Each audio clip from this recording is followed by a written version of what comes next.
Hello friends, अब तक हमने देखा होमोजीनियस, एग्जैक्ट, नॉन CF और then removal of first derivative. Now हम लोग अब जो लास्ट मेथड है वो है चेंज ऑफ इंडिपेंडेंट वेरिएबल। ये मेथड बहुत सिंपल और 90% केस में हर क्वेश्चन में सॉल्व हो जाता है इससे, तो आप इसको बहुत इंपॉर्टेंट और बहुत अच्छे से सॉल्व करें। इस मेथड में जो स्टैंडर्ड फॉर्म होता है वो कुछ ऐसा होता है जो अब तक हमने पिछले मेथड में देखा, d2y/dx² plus p/dy/dx plus qy equals to r, right. अब यहाँ पर केवल ध्यान ये रखना है कि ये वाली मेथड को हमको तभी अप्लाई करना है जब यहाँ पर जो q है वो किसी के स्क्वायर के फॉर्म में लिखा जा सके। कोई भी, यदि यहाँ पर कांस्टेंट है सपोज 4, तो हम उसको 2 का स्क्वायर लिख सकते हैं। तो यहाँ की केवल कांस्टेंट की बात करिए, y की नहीं, तो आपको q को किसी के स्क्वायर के फॉर्म में हम लिख सके। अब क्वेश्चन कैसे चलेगा, इसका नाम है चेंजिंग द इंडिपेंडेंट वेरिएबल। और इंडिपेंडेंट वेरिएबल मतलब आप यहाँ पर x को चेंज करते हैं किसी नए वेरिएबल में, राइट। तो हमने यहाँ पर क्या किया, x को चेंज किया किसी z में। हम लोग सब्स्टिट्यूट कर देते हैं x को किसी नए वेरिएबल z में, और हमारी इक्वेशन जो चेंज हो जाती है यहाँ से आ जाता है हमारा ∂z/∂x, ∂2z/∂x² सब लोग, और हम उसकी मदद से p1, r1 और q1 निकालते हैं, राइट। हम यहाँ पर q, इसीलिए मैं बार बार कह रही हूँ कि q इम्पॉर्टेंट है। q से हम q1 निकालते हैं और q1 की मदद से हम r1 निकालते हैं, राइट। q1 से हम r1 और p1 दोनों निकालते हैं। तो हमारा इक्वेशन जो होता है चेंज होने के बाद कुछ ऐसा बन जाता है जहाँ पर z आ जाता है, x हट जाता है। तो आपकी इक्वेशन बन जाती है d2y/dz² plus p1dy/dz plus q1y equals to r1। अब यहाँ पर p1, q1, r1 क्या है, जस्ट आप देख लीजिए। p1 निकलेगा हमेशा p से, राइट। आपका जो p1 है वो dz dx से ही निकलेंगे सब कुछ। तो यहाँ पर p1 निकलेगा d2z/dx² plus p dz/dx upon dz/dx का whole square.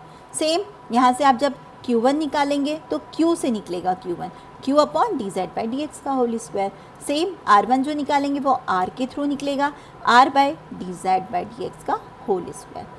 Start from q, आप q से स्टार्ट कर सकते हैं यहाँ पर, वैसे किसी से भी कर सकते हैं, पर हाँ मेथड की प्रोसेस सबसे आसान होती है यदि हम q1 को स्क्वायर मान लें किसी का। तो हम क्या मान लेते हैं, हम एज्यूम करते हैं q1 इक्वल्स टू कॉन्स्टेंट को मान लेते हैं, और कॉन्स्टेंट कोई a स्क्वायर मान लेते हैं, और ये हमेशा q के बराबर मानते हैं, right. q1 equals to constant कोई भी a स्क्वायर, और a स्क्वायर क्या चूज़ करते हैं, जो हमें q में दिया हुआ है। तो हमारा यहाँ से क्वेश्चन बहुत आसान हो जाता है। हम फिर फाइंड करेंगे q1 जैसे ही आ जाएगा, फिर p1 और r1। q1 तो हमने पहले ही मान लिया है, तो q1 तो हमारे पास आ ही गया है। हम q1 की वैल्यू यहाँ जब पुट कर देंगे तो यहाँ से हम dz/dx निकाल लेंगे, क्योंकि q1 और q है, यहाँ से dz/dx आ जाएगा, और dz/dx से हम यहाँ पर वैल्यू पुट करने के बाद p1 और r1 दोनों कैलकुलेट कर लेंगे। मैं क्वेश्चन के थ्रू आपको बताती हूँ, आपको बहुत आराम से ईजी वे में समझ में आ जाएगा। केवल ध्यान ये रखना है कि आप क्या q को किसी के स्क्वायर में रख सकते हैं, यही इसमें इंपॉर्टेंट है।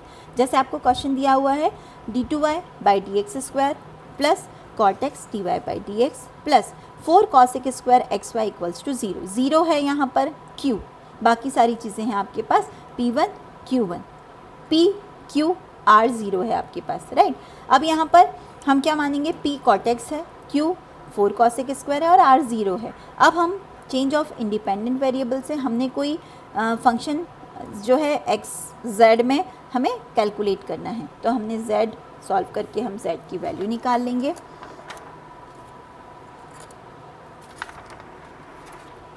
ये हमारे पास क्वेश्चन है, आप आराम से इजी वे में क्वेश्चन को देखकर सॉल्व कर सकते हैं।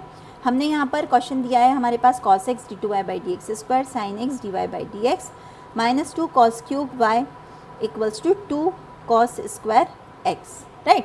यहाँ से हमने सिंपली सॉल्व किया वैल्यू को,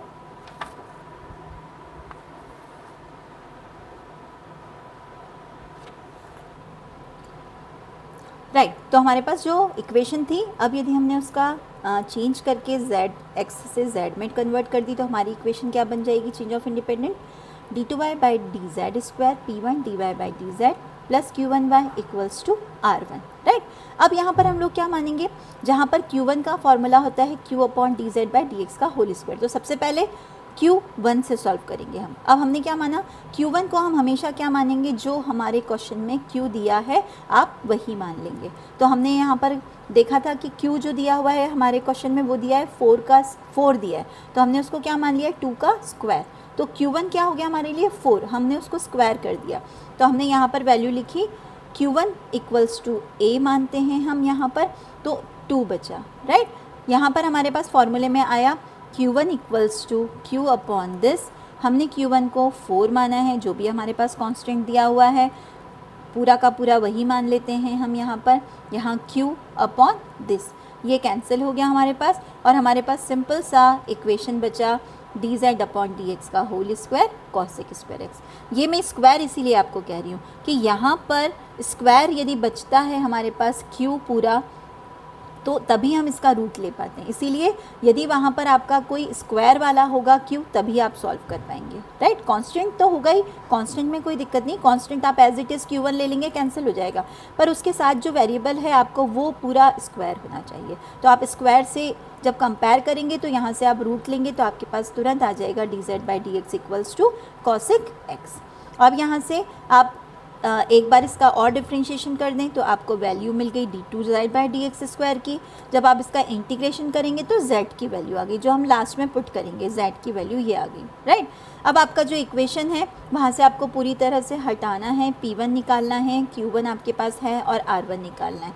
तो P1 में आपने वैल्यू पुट की, P1 का फॉर्मूला था d2z/dx स्क्वायर, आपने ये वैल्यू पुट की, प्लस P इंटू dy/dx आपने यहाँ पर वैल्यू पुट की, अपॉन dz/dx का होल स्क्वायर। तो यहाँ आपने वैल्यू रखा।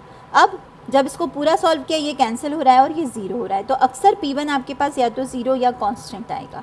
अब R1 आपके पास 0 है, बिकॉज R क्योंकि 0 है क्वेश्चन में, तो R1 0 ऑटोमेटिक हो गया।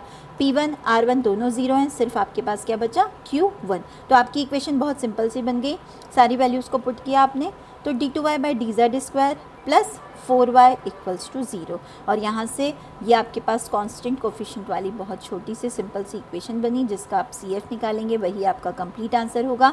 तो आपने यहाँ से CF निकाला, लास्ट में यहाँ पर z को आपको पुट करना है। z आपने पहले ऊपर निकाला था log 10x, आपको यहाँ पर वैल्यू पुट करनी है, C1 cos 2 log 10x, C2 sin log 10x, और ये आपका आंसर कहलाएगा। तो बहुत सिंपल सी मेथड है, आपको केवल चेंज ऑफ इंडिपेंडेंट मेथड में P1 Q1 R1 निकालना पड़ता है, जिसमें Q1 आप बहुत आराम से मान लेते हैं जो गिवन है, Q में जो कांस्टेंट है वो, देन आप सॉल्व करके P1 और R1 निकालते हैं, जो बहुत सिंपल से आराम से सिंपल होता है। P1 तो बहुत ही सिंपल होता है, और R1 में आपको ये ध्यान रखना है कि जो भी R1 में आपकी वैल्यू आ रही है आप x को हटा दें, x नहीं रहना चाहिए, केवल यही ध्यान देना है। यहाँ तो 0 आ रहा था, आप नेक्स्ट क्वेश्चन देखेंगे तो उसमें आपको z को हटाना, x को हटाना है, सिर्फ z होना चाहिए। x होगा तो आप क्वेश्चन सॉल्व नहीं कर पाएंगे।